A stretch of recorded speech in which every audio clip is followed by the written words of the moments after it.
There was a lot going on. We had to get the story out, and it was changing minute by minute by minute and getting bigger and bigger and bigger.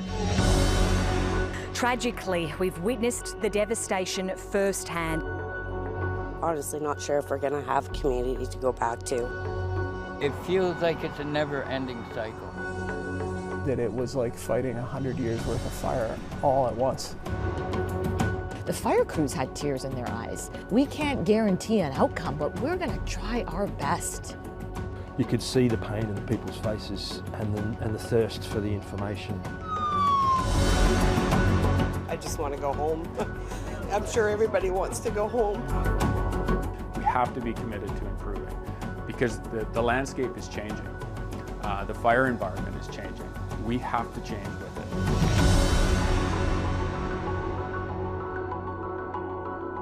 It was the most destructive wildfire season in the recorded history of British Columbia. Fire forced evacuation of tens of thousands of people.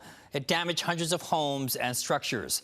And tragically, it resulted in the deaths of 6 members of BC's wildland firefighting community. In the next hour, we'll look back at the unprecedented 2023 season. We'll hear from the BC Wildfire Service, the West Kelowna Fire Chief, who was thrust into the summer spotlight, and the Global News reporters who covered the wildfires, starting with our Romina Dea and what happened in Tumbler Ridge. Just as the judge was set to begin, veteran reporter Romina Dea often covers court cases, but for this urgent out-of-town assignment, she did not hesitate. Breaking news is in my DNA, so I said yes when you need me to leave. In early June, a small community in northeastern BC called Tumbler Ridge was on the path of destruction with a monster-sized, fast-moving fire. More than 2,000 people were on the move, ordered to evacuate to nearby Dawson Creek. Just like that, they had to leave because the fire had just exploded overnight. They were grateful that we were there. They were coming up to us and wanting to talk and wanting to ask questions. Romina describes the scene as controlled mayhem, with shock and tears all around. She says people were not angry, but visibly upset to be forced from their homes. So it's been a very uncomfortable transition. It's frightening to think that you get a knock on the door and you gotta go. There's no time. So you have to leave and you don't know if you're ever going to come back. At this stage, are people going to get to go back to their community? From above, the pictures didn't lie, revealing the true force of this blaze and just how dangerously close it was to wiping out their town, a wall of flames just 4 kilometers away. And there's no amount of water bombing that's going to win that battle when the winds kick up. The people below were at the mercy of that wicked wind and those flying embers. You're not going to win against the wind, right? It's like a tornado, a hurricane when you're seeing it from the air. The fire sort of keeps leapfrogging itself by these embers being pushed out. Yeah. And just to see it from the air, how lucky these people were, how close it was going, but also the veracity of it, how intense it was. You could hear the roars of it. You could see how fast it was moving. You could hear it. Over the blades of the chopper, you could hear it. People thought their town was gone. And at one point, were you thinking this could be a reality? That this could happen? Absolutely. Absolutely. Yeah. Romina and photojournalist Justin O'Kines both say they could not help but feel a deep connection to this tight-knit community, and they shared the moments behind the scenes. And sometimes they just need a hug, right? To know that, you know, we're there, we got you, you got any questions, let us know, and we'll make sure they get answered. here's your house, Sarah. For example, stressed out displaced residents asked Romina and Justin to go take footage of their homes, just to know if their property had been spared from the fire. We took footage just to send them on WhatsApp. It didn't even make it on the news. We'd drive up and they'd all be sitting around the front of the hotel, and as soon as Romina would jump out of the car, boom, straight over, and talk. We need you to go. These winds are squirrely and it's not safe for you. We're honestly not sure if we're going to have community to go back to. What was the most frustrating part of being there? Was it the lack of information for the residents of when they could return? For me, the most frustrating thing is not being able to get in and see the guys doing their work. Being held back so far a lot of the time, and then we'd get access every now and then when they deemed it was safe enough. But the crews that were in there, they were giving it their all, and I would like to show that. Yeah, the bureaucracy definitely is the most frustrating, because people need to see it to believe it. So that's what we're there for. There's this Grand Canyon size gap as far as the communications involved. But those positive moments outweighed the negative because of the people they met. Every single citizen was willing to share their story. But for me, one of the things was one of the first interviews we did at the community centre, and there's a woman, she's really upset. She's got a baby on her hip. Please just drop everything and come be with us, because it's sort of stressful. Her husband had to remain behind. He was the firefighter, and he had to evacuate his family. It was just heart-wrenching. If it were to happen, it would be absolutely devastating. And then there are the residents who defied the evacuation orders, putting their community first, staying behind to feed the pets, watering gardens around the neighborhood, and recovering irreplaceable mementos. This is the banjo that I recovered. Like that one woman with the banjo, and it's the only thing that she had of her son. Yeah. And that's the only thing she cared about, that did not go up in flames. So you can't hold it against them if they're trying to look after the community and the people in there. If the town got wiped out, there's nowhere to go. Like, that is such a wonderful town. Thankfully, the winds ultimately shifted and the rain started to fall, bringing waves of emotion that they could soon return home. Every time we try and move in and out of the hotel, people coming up to Ramina, 9 times out of 10 crying. When she's going out, lots of hugs, lots of tears. Yeah, that was me. And you never shared that in your coverage? This is No. what viewers didn't see? Yeah. No. Yeah. It's a special place. I thought it was a special place. The people of that town love that town. Coming up next, the unforgettable night of August 17th. I, at one point, couldn't see how we didn't lose lives. West Kelowna Fire Chief Jason Brolin takes us through what he and his fire department faced that night as fires ravaged the mountainside, eventually jumping the lake. Plus, coming up later this hour. For the public in BC, what's important to understand is that response is always going to be there, but the solution to this challenge doesn't lie in response. BC Wildfire Service Director of Operations Cliff Chapman shares his vision for fighting BC wildfires for the future, where the focus should be for every British Columbian. That's later this hour. One of the hardest hit areas by the wildfires this summer, West Kelowna. The calm amid all the chaos, West Kelowna Fire Chief Jason Brolin, who became the public face of this record-breaking summer. Brolin describes the battle in West Kelowna as the toughest firefight of his career. And it all started with one unimaginable and memorable night on August 17th. All right, thanks, Chief, for letting us come down and chat with you. Yeah, thanks for being here. You called it the toughest night of your career. What is seared in your mind from that day? What moment stands out? Yeah, I will never, ever forget, being in one of the most affected neighborhoods, 4 in the morning, fire all around us, and watching the men and women who had come together to fight this fire, digging in and not letting go, and what that meant for that neighborhood, but also what it meant for our community, and it was a great feeling to see them being successful in this one tiny spot, but also just like the overwhelmingness of what that all meant for our community going forward. And you described it as hell, Armageddon, and you're not exaggerating. No, somebody told me that night that it was like fighting 100 years worth of fire all at once. And it really was. A lot of firefighters will, not see that much fire in an entire career. And we had the unfortunate experience of seeing it like all happen right in front of us all at once. When did you know, driving, that you knew this is going to be historic that this thing is going to get worse before it gets better? Yeah, I think like we knew in the command post, starting to get reports from the field about what was happening and where the fire was burning, and what was being lost in the battles that the firefighters were having on the ground. You know, of course, it came as a massive shock when we learned that the fire had jumped across the lake. That's just not something that normally happens. It's not something that, even in all the planning we did for this event in that short period of time ahead of it, we had never contemplated that would have happened. How do you defend flying embers when they jump across the lake? A fire jumping off the lake, or a fire jumping across the lake sounds ludicrous, but it happens all because of these flying embers. Are you defenseless at that point? It's, you know, there's a number of techniques.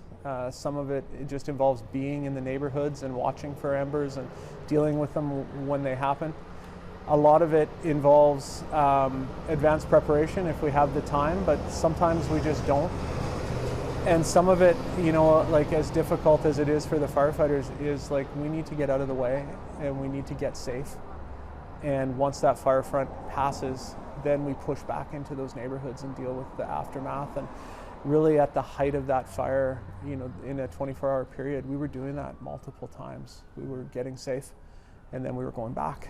And those were, you know, really difficult decisions. Yeah, I couldn't imagine for that first night, was there a point where you were actually fearful for the safety of your crew and yourself? Yeah, I think the whole time. You know, as a chief, like one of the most difficult decisions I can make is to put the people who work for me in harm's way. We do that through good equipment, and we do that through good training, and we do that through good command and control, and you know, I have a great team of leaders every day who are doing that work. But something on this scale, something like of this magnitude, it's a whole different ballgame. And you know, so yeah, I was concerned for the lives of my people. I was concerned for the lives of the people in the community too. Like, I definitely, I at one point couldn't see how we didn't lose lives. And you know, now I see through a combination of, you know, all of the things that were done out there, that's the reason why we didn't. But now when you look back, are you incredibly, obviously grateful, but as you kind of mentioned, a bit surprised that you were able to save every person? Yeah, I mean, like, you know, we continue to drive through these neighborhoods. We continue to work hard to get people back home and get life back to normal. And I think the more that we do that, the more that the realization comes that, like, how much worse this could have been. It was awful already. And, you know, we're still sickened by the loss in our community.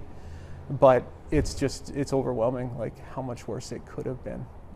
And how much worse other fire chiefs in other fire departments have experienced it as well, not just here.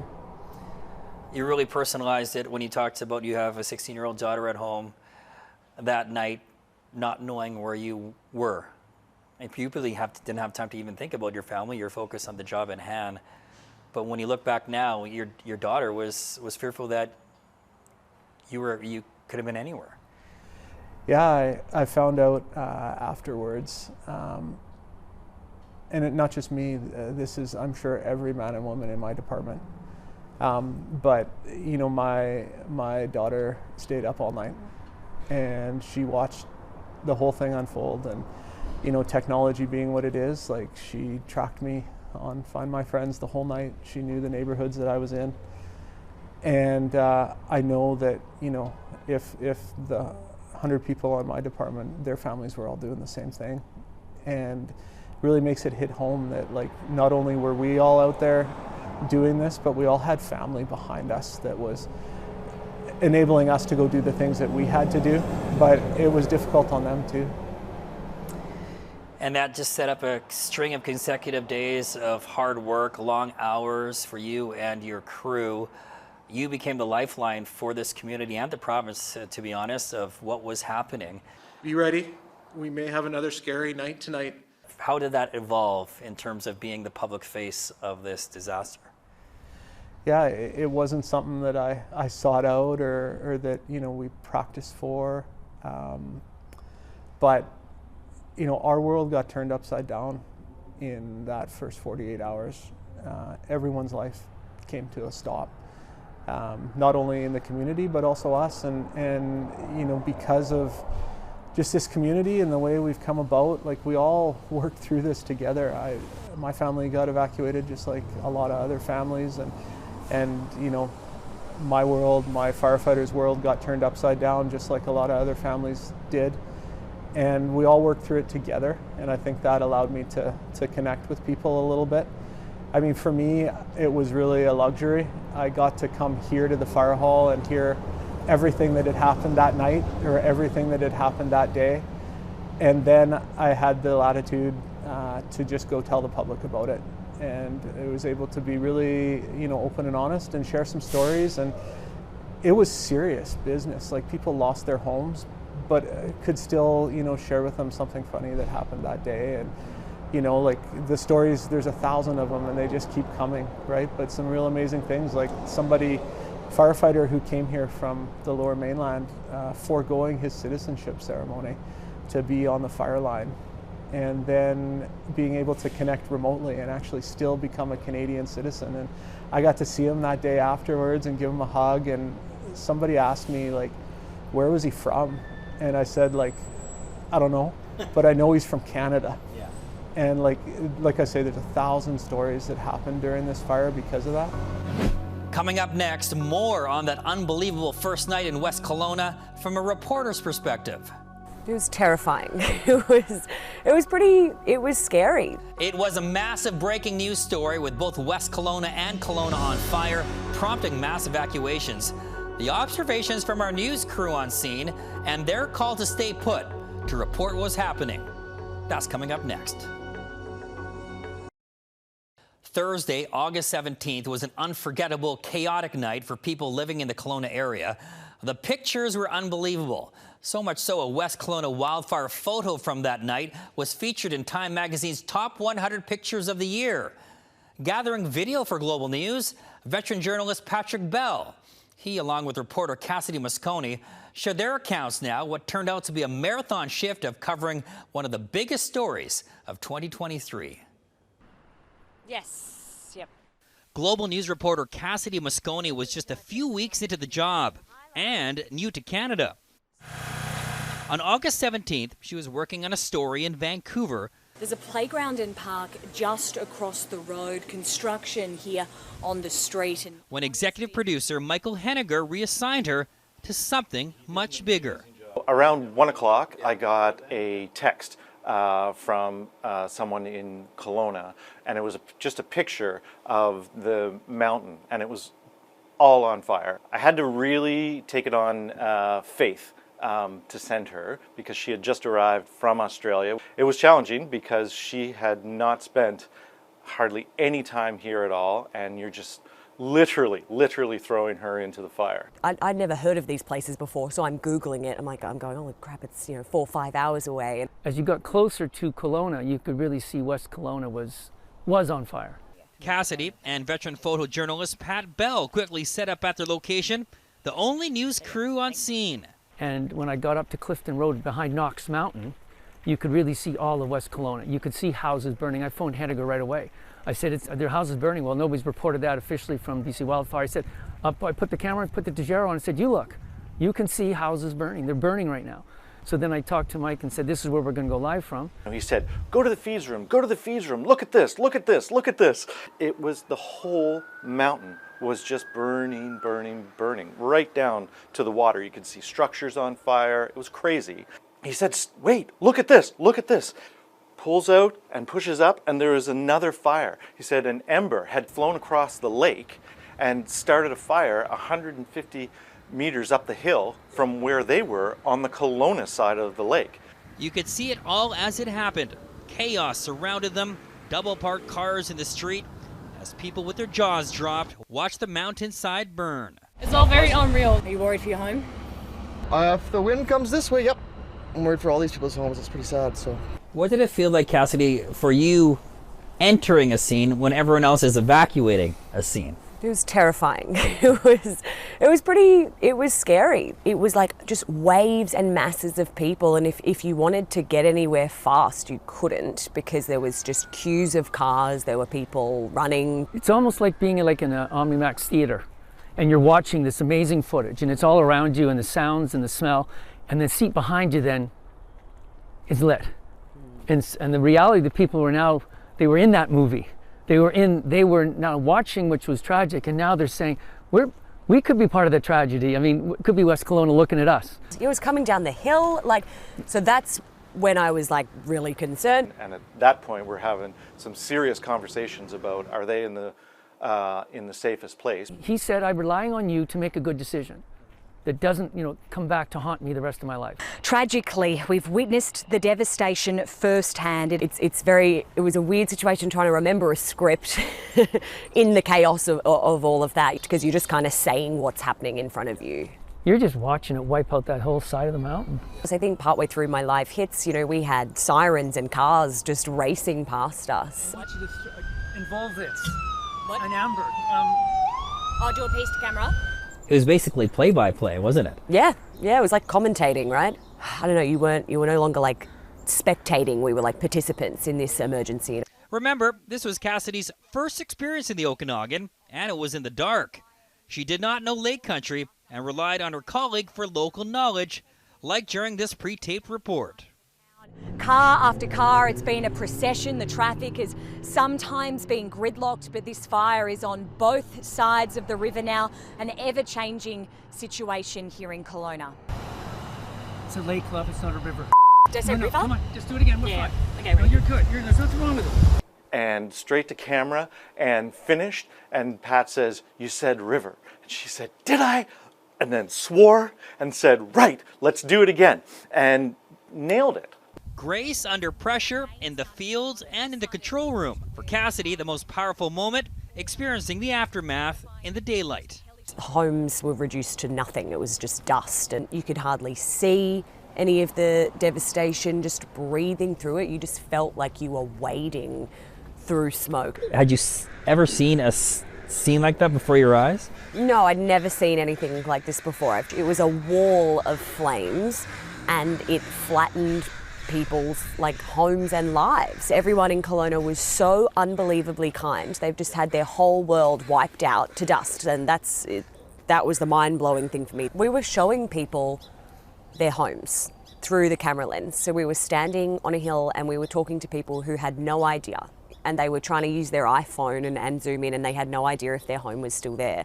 And we would say, come and look through Pat's lens, through Mike's lens, and you were witnessing people find out that their home was gone. Cassidy, what was the most challenging thing for you that night, that first night? Don't say me. That night, just kind of trusting that, it's live TV, anything can happen, and you've just got to tell people what you're seeing, what you're feeling, because we were there.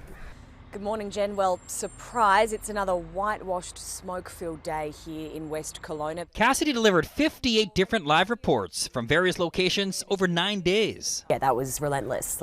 Every few minutes we were dialing into a different place in the country. We started to say we need to go back to the room for 20 minutes, into the air-conditioned room, just to get a breath. Yeah. Sometimes have a shower, second shower to get all the stuff off, but your eyes burning. It was really hard on your eyes. Yeah, you just felt like you couldn't escape it. Going in the car, that was all, that was filled with smoke. We joked about it because I do the drops and then she'd do the drops, and we'd be passing the drops back and forth. It was our favourite time of the day. Drop time. Yeah.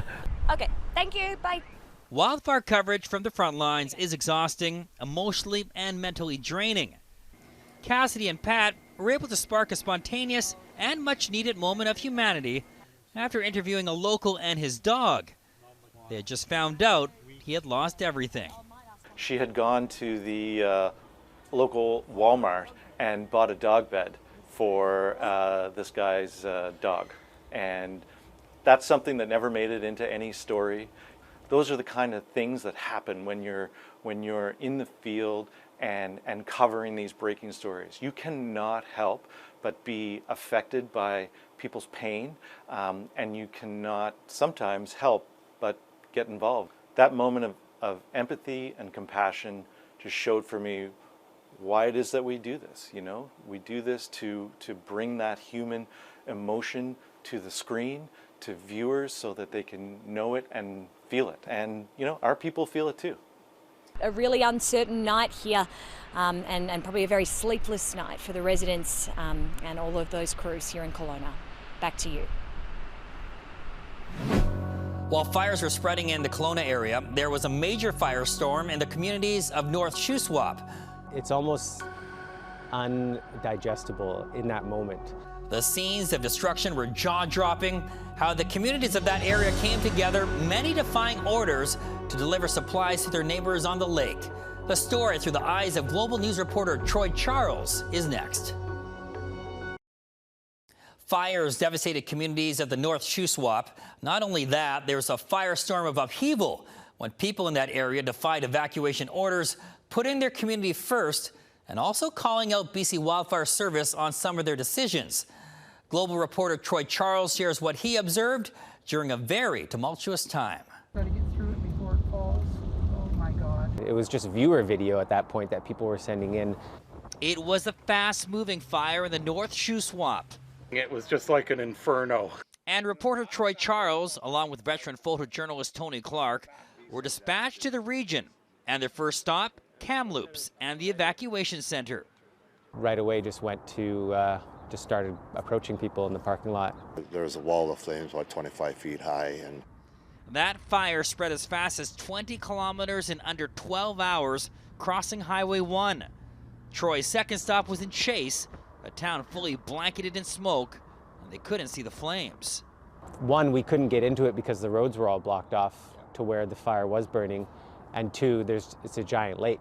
You know, we're talking to people who are just finding out through photos that their friends are sending them that their entire business burnt down or their house is gone.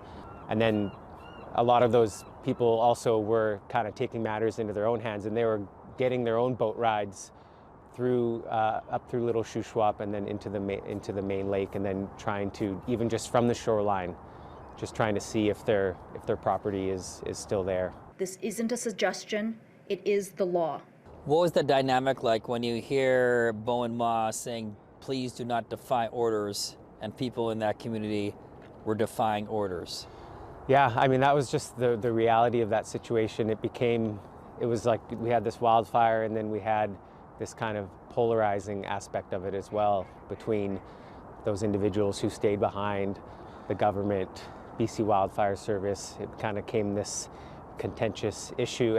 For many, desperate times called for desperate measures. Residents defying orders, loading supplies on and off boats for delivery. The food is going to get to where it needs to go. We were there the day that they had this supply run planned, and then it got halted for various reasons. I mean, we were there filming this kind of like little town hall that just popped up when they found out that their truck wasn't going to make it, that they wanted to offload and bring across the lake. And a lot of people were pissed off. They started just loading up their own boats, taking their own generators, fuel, water tanks. We'll find our own way. I don't care if we got to paddle over in a raft. Basically, they weren't taking no for an answer at that point, and they were gonna, help their neighbors across the lake. Here between Scotch Creek and Solista, just below Squylocks, Anglemont Road. Was it challenging for you for coverage, access? You got yourself a boat? We just befriended a guy at the boat launch in Chase, and we just asked if he would, the next day, if he would just take us up, just even along the shores, just so we could get shots of the destruction. That day that we went on the boat, it had been confirmed through BC Wildfire that they weren't doing any aerial water bombing because the smoke was so low. My friend lost her home here. And then it just so happened that we had someone in Solista, a lady, who had messaged into the station saying, I could be interviewed. And I called her and I said, I'm right on the shoreline right now. So she drove down, we parked the boat right on the rocks, and then we got into her car, me and Tony, and she drove us around, and that's when you see I think some of our most compelling images for sure. They had a 3-story home. Armageddon in there. Houses on both sides of the road for a while just totally burnt to the foundation. I got singed. My arms were burnt. In our regular job, you might go to a single house fire, and and it's devastating, but that's your whole story. Is just one house is burned down, and now you come into a town where there's hundreds of homes that are burnt to the ground. It's almost undigestible in that moment, especially in our line of work where the deadline is always lurking. And then it's not really till later that night where we're back at the hotel watching the story on TV and seeing, what we witnessed that day, where it really kind of like has more time to kind of wash over you and realize like this is not normal, and it's horrible. Troy also witnessed the heightened emotions of the aftermath, with locals questioning the controlled burns conducted by BC Wildfire and also complaining about the lack of communication. And it was a lot of he said, she said. BC Wildfire says, oh, we're up in the hills, like we have lots of guys on the ground, you just can't see us. And then the people in Scotch Creek and Solista, they're like, we don't see you, we're here putting out spot fires in our friends' properties and around town. And seeing that kind of squabble, obviously in most cases they're going to be on the side of their community members that are there on the grounds. There's always armchair quarterbacks and scrutiny.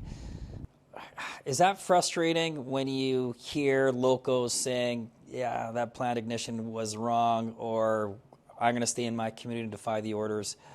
How frustrating is that from a wildfire service standpoint when you're trying to get a job done and you have your naysayers? This kind of new era where armchair quarterbacks, as you say, have an ability to put their story out there, and so they should have that ability. I think for us, it's really about ensuring that we're telling our story, which is the facts of what's going on the fire. And sometimes those facts are not pleasant. And so being able to lay out the facts and educate the public on why that is and what that means, and the attempts we'll make to steer that fire, those are hard truths to tell, but they're important truths to tell. Troy says the gathering of those facts and footage, reflecting the sentiments of the residents and the overall uncertainty, made it one of the most challenging assignments of his career. But what was certain, the resilience of the people impacted and their love for the community. I think it's like that across BC, across Canada, but it's even more highlighted in these small towns where these folks have grown up with each other, and they have that camaraderie. And when a disaster like this happens, it's second nature. They don't really have a choice. They're going to be there for their neighbor.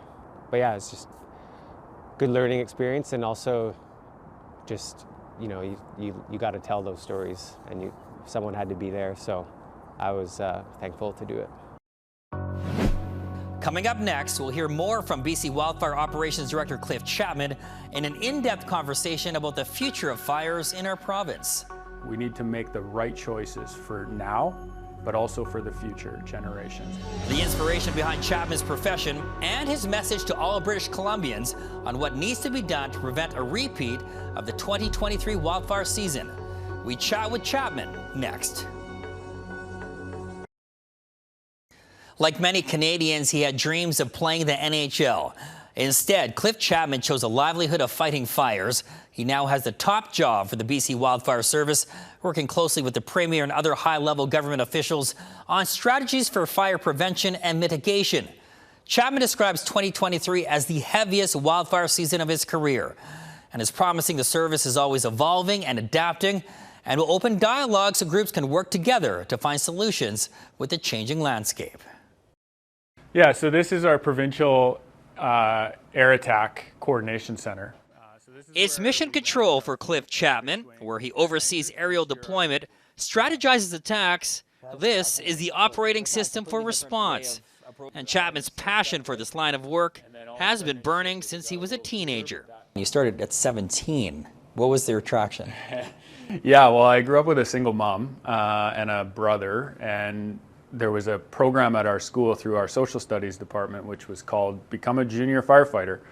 And my mom said, hey, Cliff, you should be a junior firefighter.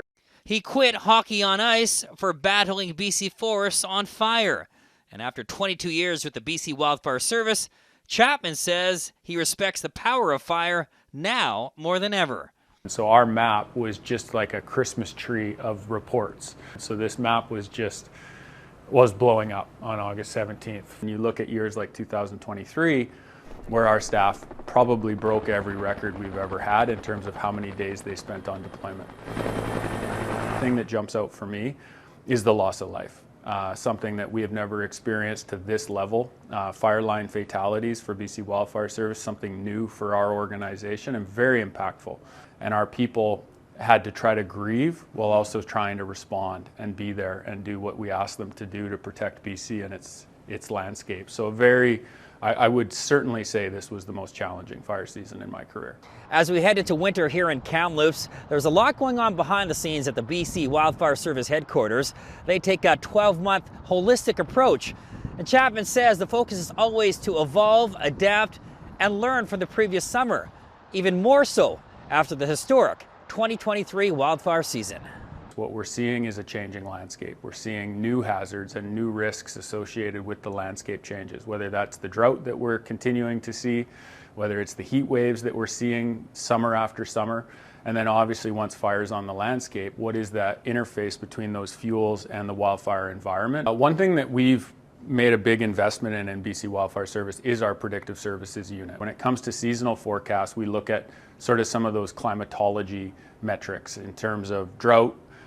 Is it an El Nino season? So are we going to see the ocean temperatures rise or fall? And those have all proven to be pretty good indicators of what the fire season could be. Obviously, it still has a huge impact what we get in June when it comes to rain. That's the big indicator, but there's a bunch of yearly indicators that we also watch, and we were watching those going into this last fire season, and we knew that it had the potential, if we didn't see rain in May and June, that we were going to be set up for a very challenging year, and that's what happened. What also happened, ember transfer. Those flying embers that allowed fires to jump the lakes. Chapman admits it's extremely difficult to stop them when it's happening, and it's leading the way in what's causing neighborhoods to burn.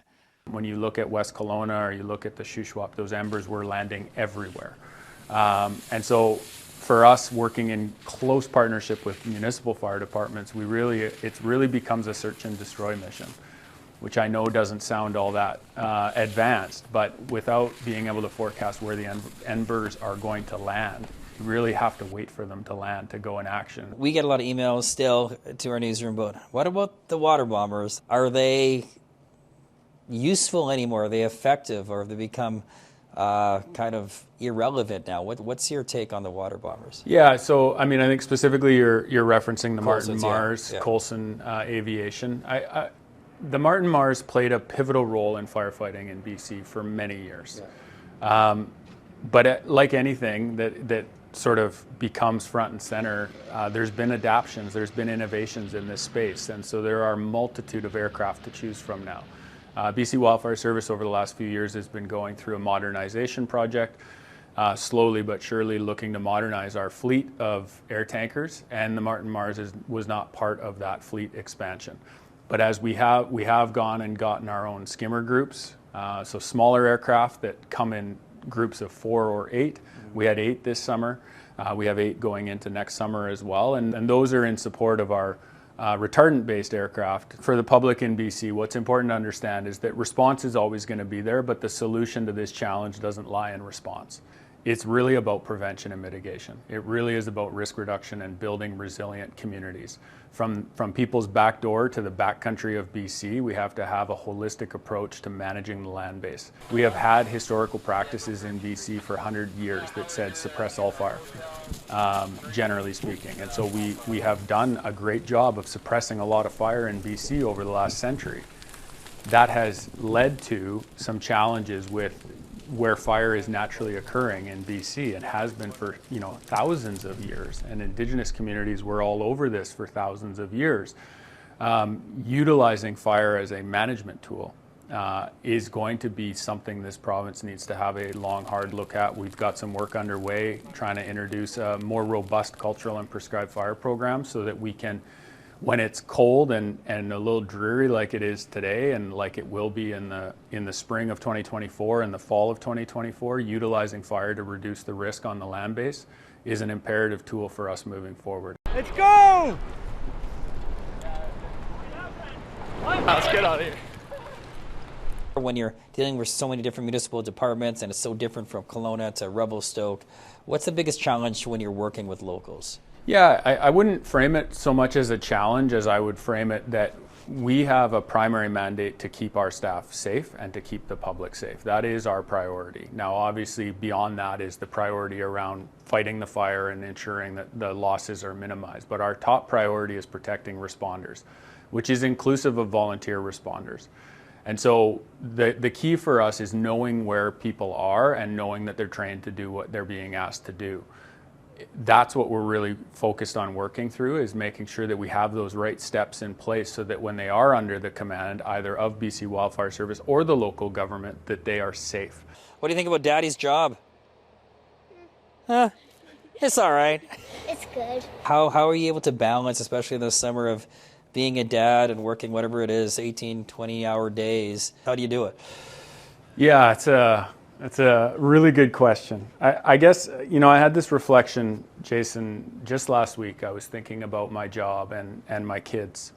And it was the reflection of my work having an impact on my children and on this generation of children. Because this generation of kids that are my kids' age, which are 6, 8, and 10, their memories of summer are far different than your and my memories of summer.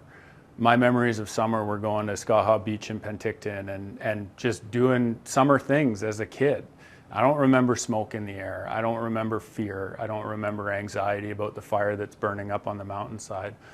And so there's a real passion for me to obviously show up as a father, but also apply that to why I do what I do and why this organization is trying to do what it's trying to do, which is maybe not for this generation of children, but at least to start for this generation and then the subsequent generations that follow, to try to get back to summers that aren't filled with smoke and inside days, that don't have canceled camping trips and family vacations. Mm-hmm.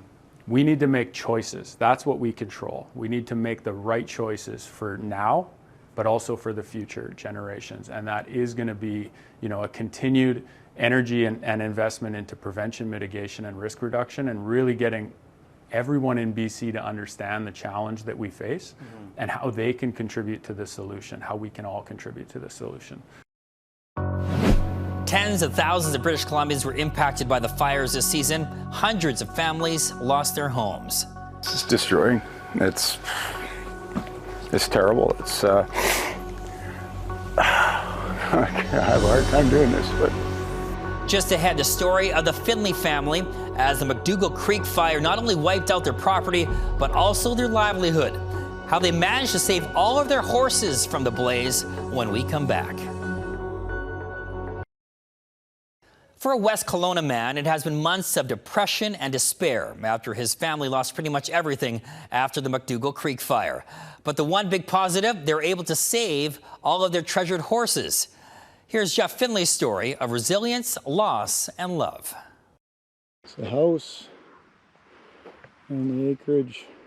Walking through the ashes, the harsh reality has set in. The raging inferno not only destroyed the Bear Creek home and surrounding property of Jeff Finley. It was burnt to dust. Looks like Mars, like a nuclear bomb was dropped in there. It also wiped out his livelihood in an instant. It's kind of maybe a weird way of saying it, but they are like my children to me, and it's so hard for us now. For the past month, Finley has spent his days visiting his treasured herd of horses in southeast Kelowna.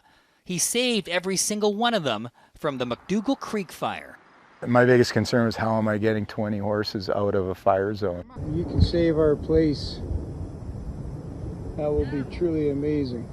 The fire was closing in over the ridge. With the help from friends and trailers, the horses all got out on time. Say goodbye to our house. What's left?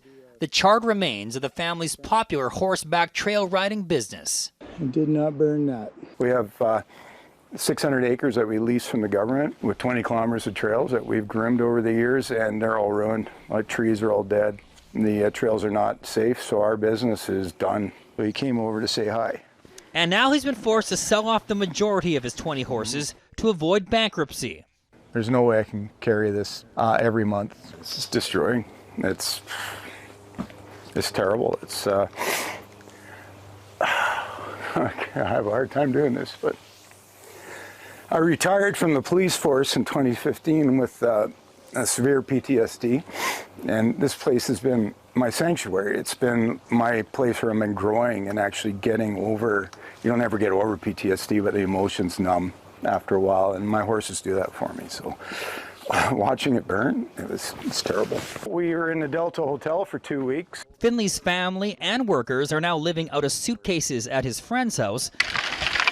A small but large consolation, Finley still has one more surviving animal to tend to on his property. Mother Nature came in and said, not the pig, because there was an eye of a hurricane there that burnt around her. Grass is green. She got a little bit of second-degree burn to her side, I think from radiating heat, but she's totally fine. When the helicopter went in and airdropped her some granola bars because nobody could get in there, so she actually got the first feeding was from a helicopter dropping granola bars on. Most popular pig in BC. Oh, I guess so, eh? And while Pumbaa has become a symbol of joy and resilience, the reality of the situation is these are tough times for his community with difficult goodbyes ahead. And now I got to say goodbye to most of them, but I'm going to keep the ones that are real important in here. And he wants another cookie. He's 16. He'll be with me probably another 14 years. He's not going anywhere. But sadly, most of them will. But Finley will ensure every one of his prized possessions will find a good home, and he's just grateful they all survived. He always has got such a beautiful smile. The humans, we easily can save ourselves, right? It's just horses, they rely on us, and they don't know where to go in a fire. They would, if they stayed behind, they would all perish. Finley says the plan is to rebuild on that property and will be pivoting to running horse therapy programs, and we wish him all the best. That's it for our BC Wildfire Special. Thanks for joining us. Happy holidays, everyone, and a special thanks to our first responders around the province. Here's to a safe and manageable wildfire season in 2024.